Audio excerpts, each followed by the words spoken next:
புண்ணியத்திற்கும் மிகுந்த மரியாதைக்கும் உரித்தான் அல்லாஹுவின் நல்லடியார்களே, நபிகள் நாயகம் ஸல்லல்லாஹு அலைஹி வஸல்லம் அவரிடத்தில் ஒரு வயதான மூதாட்டி அம்மா வந்து ரசூலுல்லாஹி ஸல்லல்லாஹு அலைஹி வஸல்லம் அவரிடத்தில் ஒரு விஷயத்திற்காக வேண்டி துவா செய்ய சொன்னார்கள். எதற்காக துவா செய்ய சொன்னார்கள்? அதற்கு நபிகள் நாயகம் ஸல்லல்லாஹு அலைஹி வஸல்லம் அவருடைய பதில் என்ன, அதன் மூலியமாக நமக்கு கிடைக்கக்கூடிய பாடம் படிப்பினைகள் என்ன என்பதை இந்த ஹதீஸ் நமக்கு அழகாக கற்றுத்தருகிறது. ஹதீஸுடைய அறிவிப்பாளர் ஹசனுல் பஸரி ரலியல்லாஹு தஆலா அன்ஹு அவர்கள் 140வது ஹதீஸாக பதிவாகி இருக்கிறது. அத்தத் அஜூஸ் இலன் நபி ஸல்லல்லாஹு அலைஹி வஸல்லம், நபிகள் நாயகம் ஸல்லல்லாஹு அலைஹி வஸல்லம் அன்னவரிடத்தில் வயதான மூதாட்டி ஒருவர் வந்தார் என்று ஹசன் ரலியல்லாஹு தஆலா அன்ஹு சொல்றாங்க. வந்து அந்த தாய், அந்த அம்மா, ஃபகாலத் யா ரசூலல்லாஹ், அல்லாஹுவின் தூதரே, உதுல்லாஹ் அன் யதுகுலனி அல் ஜன்னா,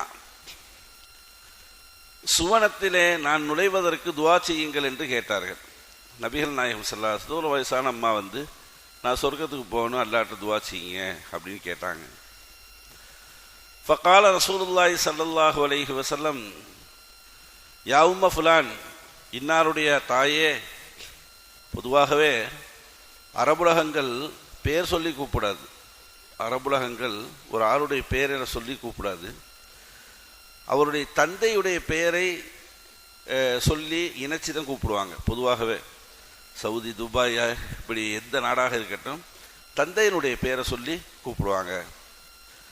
அபு முஹம்மது, அபு அஹ்மது, இப்படி வரிசையாக கூப்பிடுவாங்க. அந்த அடிப்படையில் நபி ஸல்லல்லாஹு அலைஹி வஸல்லம் அப்படி தான் கூப்பிட்ருக்காங்க. இன்னாருடைய தாயே, இன்னல் ஜன்னத்தை லா ததுகுலுஹா அஜூஸ், நிச்சயமாக கிழவிமார்கள் சுவனத்திற்கு போக மாட்டாங்க அப்படின்னு சொன்னாங்க நபி ஸல்லல்லாஹு அலைஹி வஸல்லம். அந்த தாய் வந்து கேட்குறாங்க, சொர்க்கத்துக்கு போக துவா செய்யுங்க அப்படின்னு. நபி ஸல்லல்லாஹு அலைஹி வஸல்லம் இப்படி பதில் சொன்னாங்க, கிழவி சொர்க்கத்துக்கு போக மாட்டாங்க அப்படின்னு சொல்லிட்டாங்க. கால ஃபவல்லத், உடனே அந்த அம்மா திரும்பி வீட்டுக்கு வந்துருச்சு. தபுக்கி, இந்த வார்த்தையை கேட்டதுலேருந்து கடுமையான அழுக. வீட்டுக்கு வந்து பாரி வச்சு ஒரே அழுக. கிழவியெல்லாம் சொர்க்கத்துக்கு போக மாட்டாங்களே, என்ன பண்ணுறது, நபி ஸல்லல்லாஹு அலைஹி வஸல்லம் சொல்லிட்டாங்களே அப்படின்ட்டு. ஃபகால அஹ்பரூஹா, இந்த செய்தி நபி ஸல்லல்லாஹு அலைஹி வஸல்லம் அவங்களுக்கு தெரிவிக்கப்பட்டது. இந்த மாதிரி இந்த தாய் வந்து வீட்டில் ஒரே அழுகையாக இருக்காங்க, அழுதுகிட்டே இருக்காங்க அப்படின்ட்டு. நபி ஸல்லல்லாஹு அலைஹி வஸல்லம் அழைச்சாங்க, அந்த அம்மா வர சொல்லுங்க அப்படின்ட்டு. என்ன காரணம் அப்படின்ட்டா, எதுக்கு அழுதாங்கடா, அன்னஹா லா ததுகுலுஹா, சொர்க்கத்துக்கு போக மாட்டேன்னு நீங்கள் சொல்லிட்டீங்கல்ல, வயசானவங்க கிழவிமார்கள்லாம் போக மாட்டாங்கன்னு அதுக்கான அழுகிறாங்க அப்படின்னு. நபிகள் நாயகம் ஸல்லல்லாஹு அலைஹி வஸல்லம் அவங்க சொன்னாங்க, அவங்கள அழைச்சிட்டு வந்து சொன்னாங்க, தாயே, அன்னஹா லா ததுகுலுஹா வஹி அஜூசுன், இன்னல்லாஹ தஆலா யகூலு இன்னா அன்ஷானாஹுன்ன இன்ஷா ஃபஜஅல்னாஹுன்ன அப்காரா உர்பன் அத்துராபா என்பதா அல்லாஹ் திருமறையில் சொல்கிறான். நான் உங்கள்கிட்ட என்ன சொன்னேன் அப்படின்னா, கிழவர்கள் கிழவிகள் சொர்க்கத்துக்கு போக மாட்டாங்க, எல்லாரும் வாலிபர்களாக மாற்றி அல்லாஹ் உலக இது சொர்க்கத்துக்குள்ளே அனுப்புவான் என்று சொன்னேன். நீங்கள் போக மாட்டீங்கன்னு நினச்சி நீங்கள் போய் அழுக ஆரம்பிச்சிட்டீங்க. அழுகாதீங்க, அல்லாஹ் உங்களை வாலிப பெண்ணாக மாற்றிடுவான்.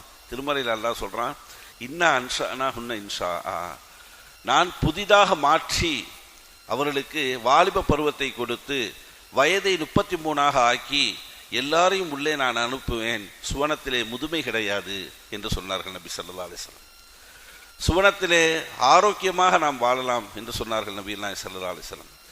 அந்த சுவனத்திலே நமக்கு எந்த ஒரு கவலையும் இருக்காது என்று சொன்னார்கள் நபிகள் ஸல்லல்லாஹு அலைஹி வஸல்லம். கவலை இல்லாத வாழ்க்கை எவ்வளவு பெரிய வாழ்க்கை, எந்த கவலையுமே இருக்காது என்று சொன்னார்கள். அந்த சுவனத்தில் நீங்கள் கேட்ட எல்லாமே கிடைக்கும். வெஜ்ஜு, நான்வெஜ்ஜு, கனிவர்க்கங்கள், அது இது என்னென்ன நீங்கள் கேட்குறீங்களோ எல்லாமே கிடைக்கும் என்று சொன்னார்கள் நபிகள் நாயகம் ஸல்லல்லாஹு அலைஹி வஸல்லம். உங்களுடைய கற்பனையால் சிந்திக்க முடியாது என்று சொன்னார்கள் நபிகள் நாயகம் ஸல்லல்லாஹு அலைஹி வஸல்லம். 8 சொர்க்கம் இருக்கு, 8 சொர்க்கம் இருக்கு. நரகம் எத்தனை? 7 நரகம், 8 சொர்க்கம். ஒரே ஒரு உதாரணம் சொல்கிறேன்.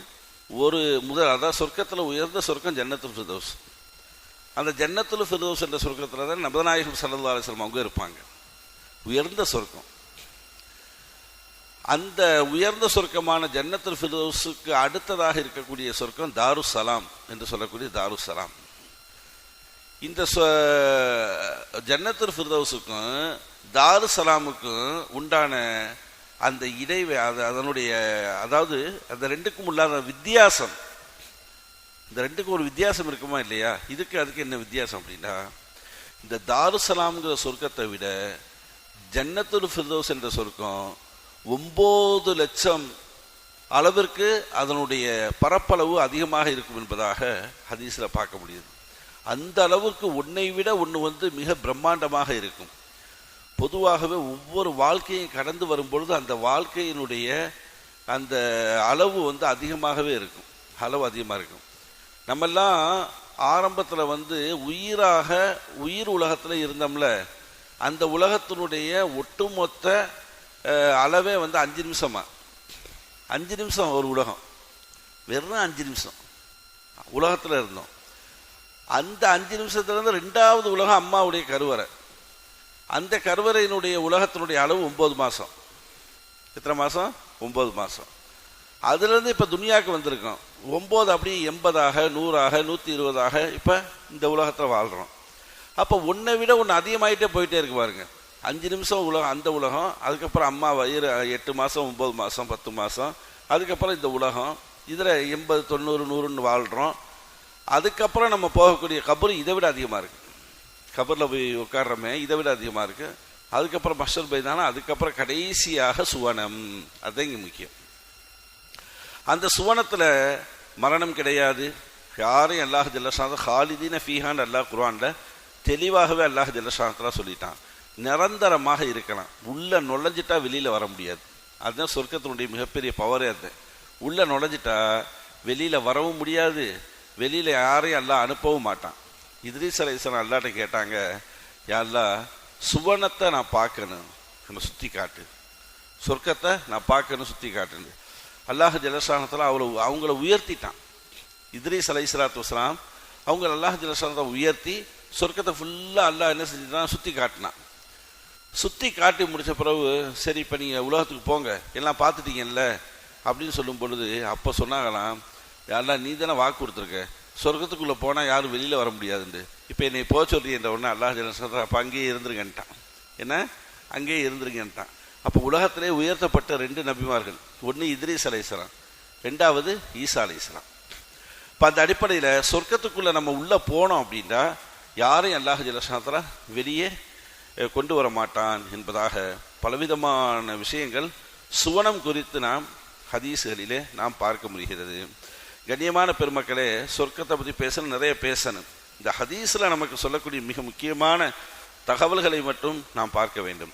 அந்த தாய் சொர்க்கத்துக்கு நான் போகணும் துவா செய்யுங்கன்னு அந்த சொன்னாங்கல்ல, அந்த ஆர்வம் எல்லா இடத்துல வரணும் அப்படிங்கிறத இந்த ஹதீஸ் சொல்லுது. நம்ம எல்லாரும் சொர்க்கத்துக்கு போகணுங்கிற அந்த ஆர்வத்தோடு இருக்கணும், ஒரு பிடிப்போடு இருக்கணும். வெளியூருக்கு போகிறோம், சுற்றுலாவுக்கு போகிறோம்னா எவ்வளோ ஒரு பிடிப்போட ஒரு ஆர்வத்தோடு இருக்கும், அல்லது விசேஷங்களுக்கு போகும்பொழுது எவ்வளோ ஒரு ஆர்வத்தோடு இருக்கும். அதை விட கடுமையான ஆர்வம் நமக்கு வர வேண்டும் என்பதாக.